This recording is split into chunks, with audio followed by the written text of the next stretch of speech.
መሲ እንግዲህ ቴዲ ጋር ሄዳለች። የባለፈው ቪዲዮ ላይ ሁላችንም እንዳየነው ቴዲ ጋር ሄዳ ነበር ማለት ነው። ቴዲ ጋር በምትሄድ ሰዓት እንግዲህ ከቴዲ ጋር ስትኖር እያለ ቴዲ በመሀል ጥሏት ሄዷል፣ ወጥቷል ማለት ነው ወደ ውጪ። ከዛም መሲ ትነሳና ያለውቱን ክላስ ያላ የነበረችበት ክላስ ተነስታ በር ታንኳኳለች። በር በምታንኳኳ ሰዓት እንግዲህ በሩ ከውስጥ ተቆልፏል። በሷ በኩል ስትከፍተው ሊከፈትላት አልቻለም።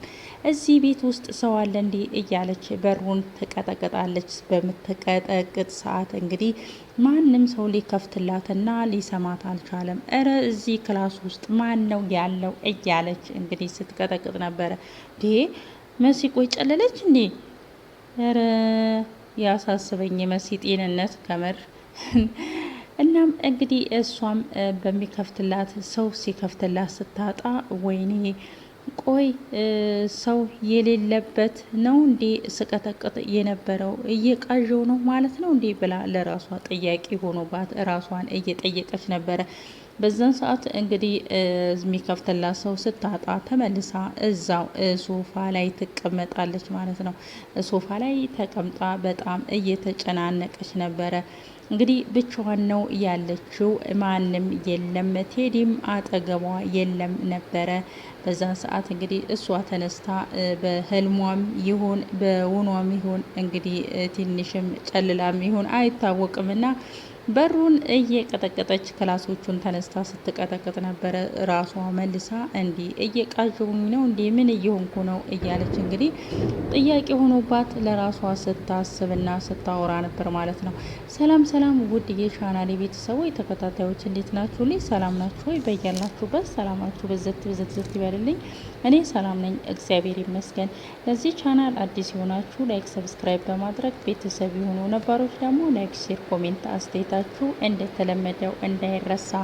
ዛሬ ደግሞ እንግዳ ድራማ በሚለው አስተማሪና ትምህርት ነክ የሆኑ አጓጉኝ የሆኑ ድራማዎች ክፍል 89 መጥቻለሁ። ይህን ቪዲዮ እስከ መጨረሻው ድረስ በማየት ከጎን የሆናችሁ እንድታበረታቱኝ በትህትና እጠይቃለሁ። ከጎን የሆናችሁ ለምታበረታቱኝ፣ ላይክ ሰብስክራይብ ለምታደርጉኝ ከልብ ነው ምስጋናዬ። እንግዲህ ቤሉል እና ኤልሹ እህትና ወንድሞቹ ቤሉል ኤልሹ ክላስ መጥቶ ስለ እናቱ እያወራ ነው ማለት ነው። እናም ኤልሹ ብሎ ቤሉልም እህቱን ይጠራታል። እናትሽ ትልቅ ጥፋት እያጠፋች ነው ብሎ ቤሉልም ለኤልሹ ስለ እናቱ ይነግራታል። እና በጣም ትልቅ ጥፋት እያጠፋች ነው ብሎ በሚላት ሰዓት እንዲህ ምን አጠፋች ወንድሜ ብላ ኤልሹም ለቤሉል ትጠይቀዋለች። ቆይ ግን እናትሽ የነገረችሽ ነገር አለ ብሎ ይጠይቃታል። ግን እሷ ማን ስለሆነች ነው እኔን ከዚህ ቤት እንድወጣ የምታስደርገኝ ብሎ ቤሉል ኤልሹን ይጠይቃታል። ኤልሹም ምንም የሰማችው ነገር ስለሌለ በጣም ግራ ትገባና ማለት ቆይ ማን ነው ከዚህ ቤት የሚወጣው? ስለምን መውጣት ነው የምታወራው? ብላ ኤልሹም ቤሉልን ትጠይቀዋለች። ቤሉልም ስሚ ኤልሹ፣ እኔ እሷን ከዚህ በኋላ አይደለም ማውራት ስሟን እንኳን ማንሳት አልፈለገም ብሎ ለኤልሹ ይነግራታል። እና ስለዚህስ ብላ ኤልሹም ለቤሉል ትለዋለች። ቤሉልም ስለዚህማ ደውለሽ ቃል በቃል እንድትነግሪያት እፈልጋለሁ ብሎ ቤሉልም ለኤልሹ ይነግራታል። ኤልሹም ቆይ ምንድን ነው እሱ ስለ ምንድን ነው የምነግራት ብላ ኤልሹም ተደነጋግራና ተደናግጣ ለቤሉል ትመልስለታለች። እስካሁን ድረስ ሳልከሳትና ሳልነግራት የቀረሁት ላንቺ ብዬ እንደሆነ ንገሪያት እና አንቺም እንዳትከፊና እንዳታዝኔብኝ ፈልጌ እንጂ እኔ የእሷን ወንጀል ካወቅኩት ሰነባብቻለሁ፣ እያንዳንዷን ወንጀል አውቄያለሁ ብሎ ቤሉልም ለኤልሹ ይነግራታል። ግን ደግሞ የማርኳት ላንቺ ለልጇ ስል ነው ብሎ ቤሉልም ለኤልሹ ይነግራታል። ኤልሹ በጣም ደንግጣ ስለነበረ ቆይ ምንድነው ወንድሜ? የምን ወንጀል ነው? ስለምንድነው የምታወራው? ብላ ኤልሹም ለቤሉልን ትጠይቀዋለች። ቤሉልም ወንጀሉንማ እኔና እሷ በደንብ ነን የምናውቀው ብሎ ቤሉልም ለኤልሹ ይመልስላታል። አሁን ዝም ብለሽ ያልኩሽን አድርጊልኝ፣ ከኔ ጋራ አትነካኪ፣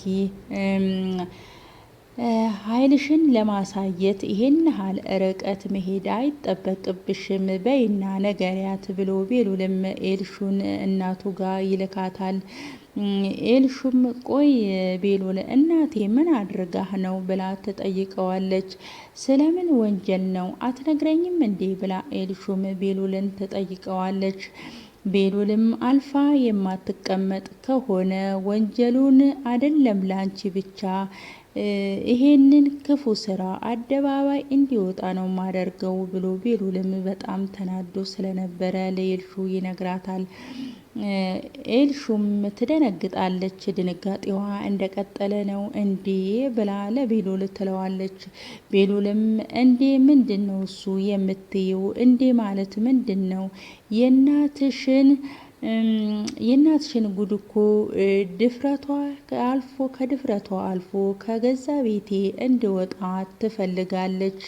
ምናልባት የምነግርሽ ነገር አንቺን ሊያስከፋሽ ይችላል። ለዚህ ቤት ግን በደሜ ፈርሜ ነው የምወጣው ብሎ በህይወት ኖሬ አይደለም በህይወት ኖሬ እንኳን የእናቴን ቤት ማንም አይነካም እያለ ቤሉልም በጣም ተናዶ እና በጩኸት ለኤልሹ ይነግራት ነበረ።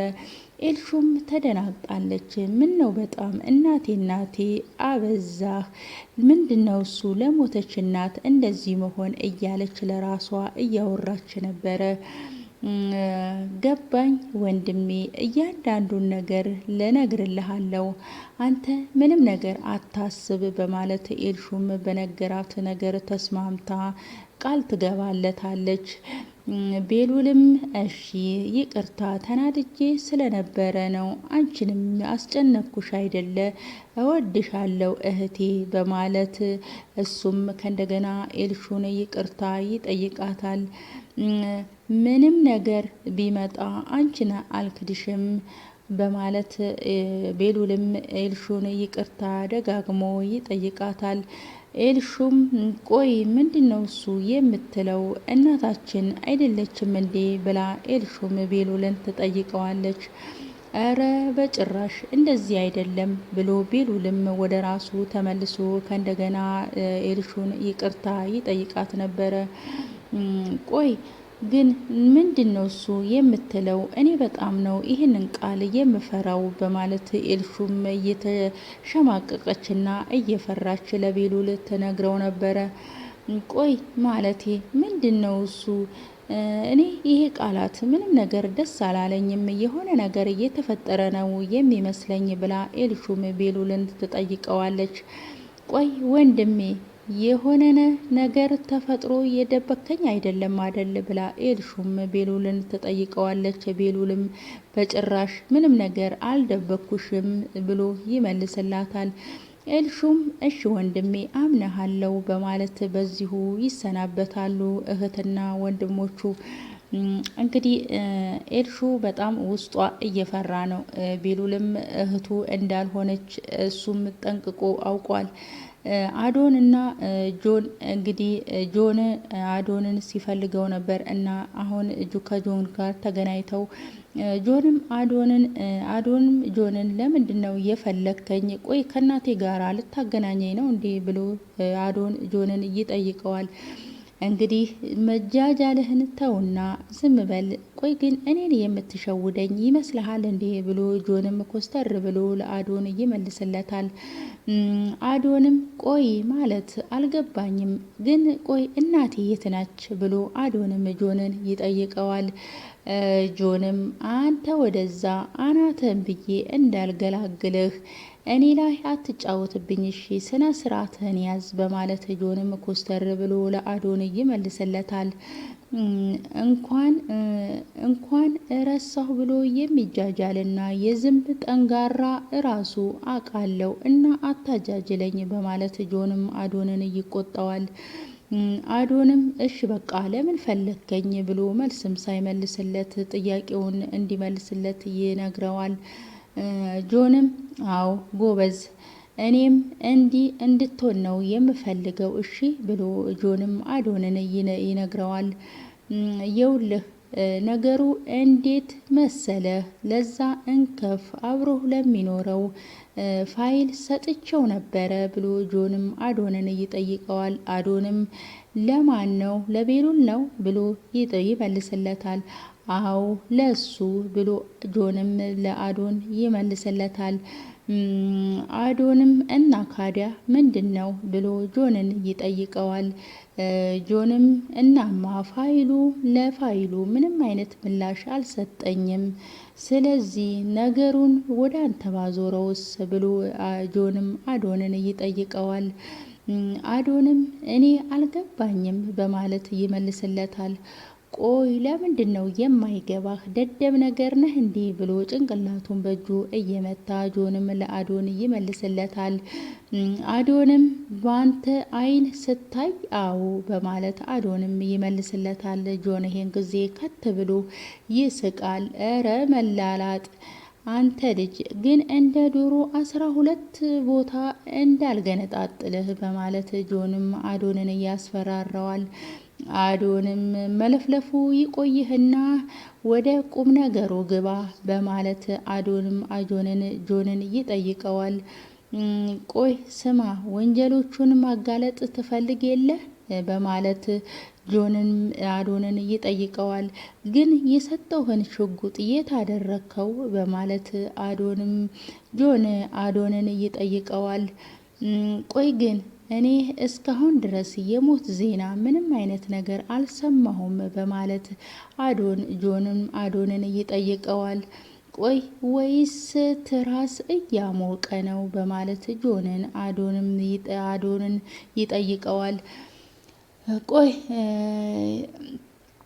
ቆይ ግን ምንድን ነው የእሱ ስለ ጥይቱ ነገር ጊዜን አላባክንም ብሎ ይመልስለታል። ስለዚህ አሁን የምርጫ ቅስቀሳ ላይ ነሃ በማለት ጆንም አዶንን ይመልስለታል። አዶንም እባክህን አሁን የምታወራው ነገር ከሌለ እኔ ሊሄድ ነው በማለት አዶንም ለጆን ይመልስለታል።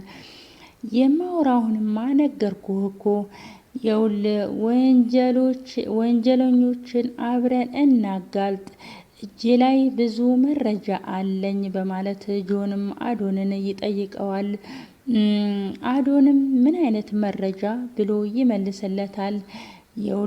ህፃናት የሚገኙበትን ቦታ እንዲሁም ደግሞ ሌሎችም መረጃ አሉኝ በማለት ጆንም ለአዶን ይነግረዋል።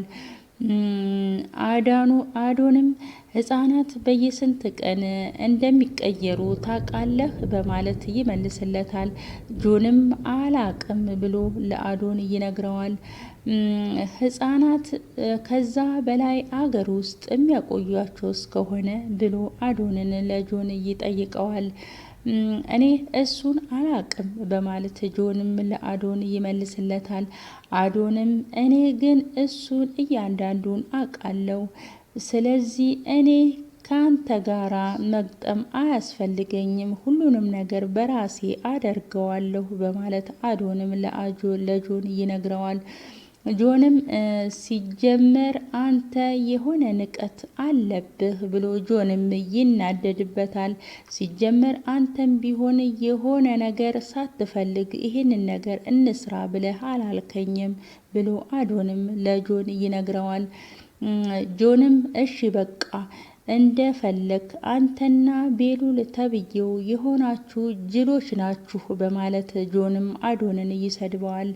አዶንም ልክ ነህ፣ ጅልነቱ ከቤተሰብ ነው፣ ብሎ የሆነ እንደወረርሽኝ ነገር ነው። እንግዳው አንተም ከኛ ጋራ ብዙ አትነካካ እንዳይመለስብህ በማለት አዶንም ለጆን ይሄንን ይለውና ካጠገቡ ጥሎት ይሄዳል ማለት ነው። የዛሬው ቪዲዮ ይሄንን ይመስላል። ቀጣይ ቪዲዮ እስከምንገናኝ ድረስ ቸር ሰንብቱልኝ። ባይ ባይ።